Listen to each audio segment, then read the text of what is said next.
be a language that was created for the set-top television box industry and the household electronics industry. Let's go back a few stages. Java is an object-oriented programming language which basically goes back to the 60s with a language called Simula. It's very similar to that, but didn't become popular until recently.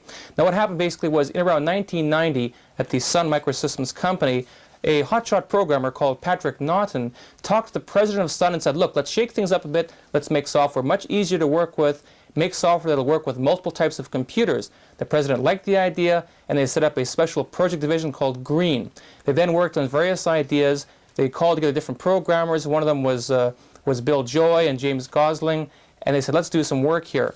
So basically, they started working on a language very much like C++.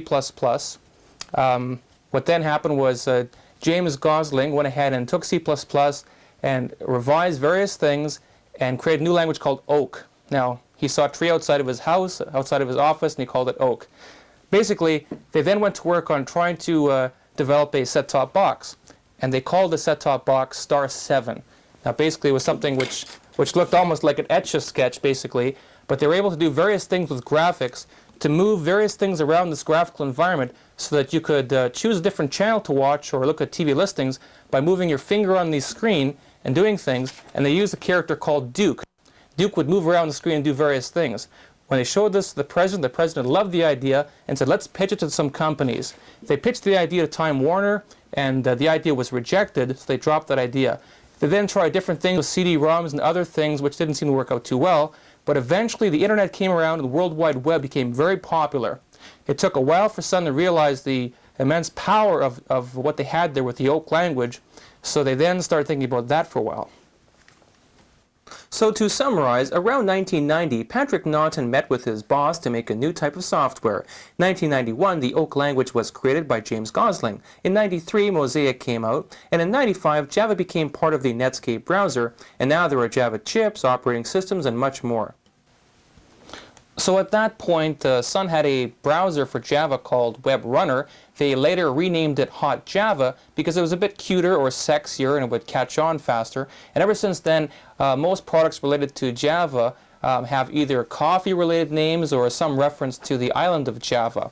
Okay, so basically from there, they created some Java chips that makes things run even faster. They're putting chips into telephones and all kinds of other household appliances.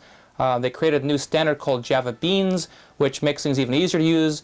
Microsoft had their own little standard called ActiveX, which many people have been confused over whether to use ActiveX or Java, and it goes on, and the rest is basically history.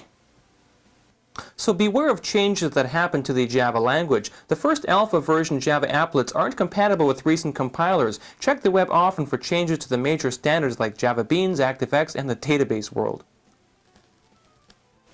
So when it's time to learn more about Java, you can access information both off the internet and on the internet. Off the internet, you have choices of various kinds of magazines to read, all kinds of books to access. You can attend special Java conferences. You could create or attend a Java user group or various other things. Even take a Sun Java course or a private course. On the internet, you have choices like various important websites like the Javaology magazine, the JARS site, the various other kind of sites, Gamelan's site, and in the Sun site itself, of course, Microsoft's site, and there are other sites. You can go to mailing lists, you can read FAQs and white papers, news groups, and a whole bunch more. So off the net, you can visit your bookstore for magazines and books. You can look for or start a Java user group or attend a conference like Java 1. On the web, do a search for these sites, Gamelan, JARS, Javaology, or any sites with Java FAQs and online tutorials. Check out the public and company-run news groups and start with comp.lang.java and its subgroups like Announce, Programmers, and more, and mailing lists for complex areas like RMI, Jeeves, and Beans. Just quickly, let me say a few things about the various magazines and books available. In terms of books, there's the older style